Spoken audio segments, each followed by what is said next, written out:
Nowadays patient हमको everyday OPD में पूछते हैं कि सर रोबोटिक जॉइंट रिप्लेसमेंट कराना चाहिए कि कन्वेंशनल कराना चाहिए। इसका जवाब समझने से पहले हमको वो डिफरेंस समझना है कि रोबोटिक और कन्वेंशनल जॉइंट रिप्लेसमेंट में फर्क क्या है।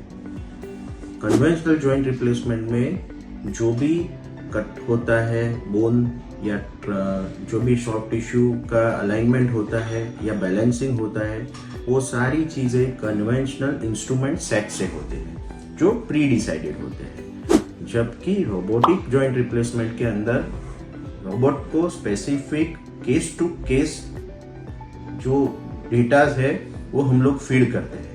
उसके मुताबिक उसके रोबोट के गाइडेंस से हम लोग प्रॉपर अलाइनमेंट और बैलेंसिंग कर सकते हैं। तो एक डिवाइस है रोबोटिक सिस्टम जिससे हम लोग जो कन्वेंशनल में जो हासिल नहीं कर पाते हैं वो रोबोटिक में हासिल कर सकते हैं। दोनों में डिफरेंस क्या है? दोनों में पहले तो इंट्रा ऑपरेटिव डिफरेंस ये है, इंट्रा ऑपरेटिव माने ऑपरेशन के दरमियान लेस टिश्यू डैमेज होता है क्योंकि सारी चीजें प्री ऑपरेटिव डिसाइडेड हो जाती है। लेस इंसिजन होता है, पेशेंट का ब्लड लॉस काफी कम हो जाता है और सबसे अच्छी चीज ये है कि उसका जो बेस्ट अलाइनमेंट आता है वो प्रॉपरली प्री डिसाइडेड लेवल पे आ जाता है। दूसरी चीज जो सबसे बढ़िया है रोबोटिक सिस्टम में वो है बैलेंसिंग। बैलेंसिंग माने ये नी जॉइंट जो होते हैं उसका आफ्टर आर्थराइटिस हम लोग जो ऑपरेशन करते हैं उसमें दोनों बाजू के लिगामेंट को बैलेंस करते हैं। तो कन्वेंशनल में हम लोग एक स्पेसिफिक डिग्री पे उसको बैलेंस कर सकते हैं, माने उसको 0 डिग्री पे बैलेंस किया, 45 डिग्री पे बैलेंस किया, 90 डिग्री पे बैलेंस किया, but through out the range of movement balancing it is very difficult in a conventional way. Robotic में हम लोग क्या कर सकते हैं कि जब सर्जरी होती है उसके वक्त ही हम ये जो लिगामेंट का है उसके ऊपर जो टेंशन होता है उसको बैलेंसिंग बोलते हैं। वो थ्रू आउट द रेंज 0 से लेके 145 डिग्री तक हम लोग एक ही तरीके का टेंशन दे सकते हैं और बैलेंस नी को कर सकते हैं, जिसकी वजह से पेशेंट को मोर नेचुरल फीलिंग आती है।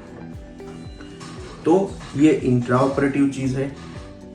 इमीडिएट पोस्ट ऑपरेटिव पेशेंट को क्या फायदा होता है? इमीडिएट पोस्ट ऑपरेटिव पेशेंट को बिकॉज हमने इंसिजन कम रखा है या सॉफ्ट टिश्यू डिसेक्शन कम हुआ है उसकी वजह से पेन कम हो जाता है, ब्लड लॉस नहीं होता है या कम होता है, उसकी वजह से ब्लड ट्रांसफ्यूजन के रेट कम हो जाते हैं, पेशेंट को अर्ली मोबिलाइज कर सकते हैं। पेशेंट का सब कुछ क्लियर हो तो हम लोग 4 to 5 आवर्स में we can mobilise the patient. दूसरी चीज जो होती है हॉस्पिटल स्टे थोड़ा कम हो जाता है कंपेयर टू कन्वेंशनल वे। सबसे अच्छी चीज जो होती है वो पेन की रिक्वायरमेंट काफी अर्ली कम हो जाती है, पेन किलर देने की रिक्वायरमेंट, क्योंकि पेन की इंटेंसिटी कम होती है। उसके बाद जो इमीडिएट माने 3 days to 1 month के ड्यूरेशन में जो डिफरेंस आता है वो फिजियोथेरापी के ऊपर आता है। कई पेशेंट सेल्फ फिजियोथेरापी से मैनेज होता है, माने खुद ही नी को मूवमेंट दे देते हैं।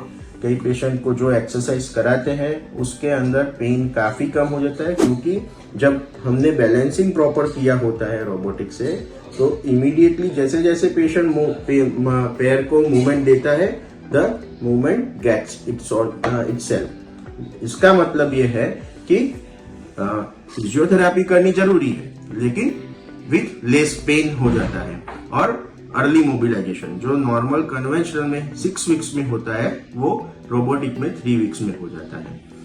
दूसरी चीज जो आफ्टर 1 month माने लॉन्गर ड्यूरेशन रोबोटिक का क्या फायदा है, क्योंकि हमने अलाइनमेंट बहुत ही स्पेसिफिक किया, जो आपको जरूरी है वही इंस्ट्रूमेंट्स हमने या इम्प्लांट हमने फिट किए हैं स्पेसिफिक नाप लेके, तो ड्यूरेबिलिटी जो होती है वो रोबोटिक जॉइंट रिप्लेसमेंट की, वो compare to conventional joint replacement सबसे अच्छी रहती है।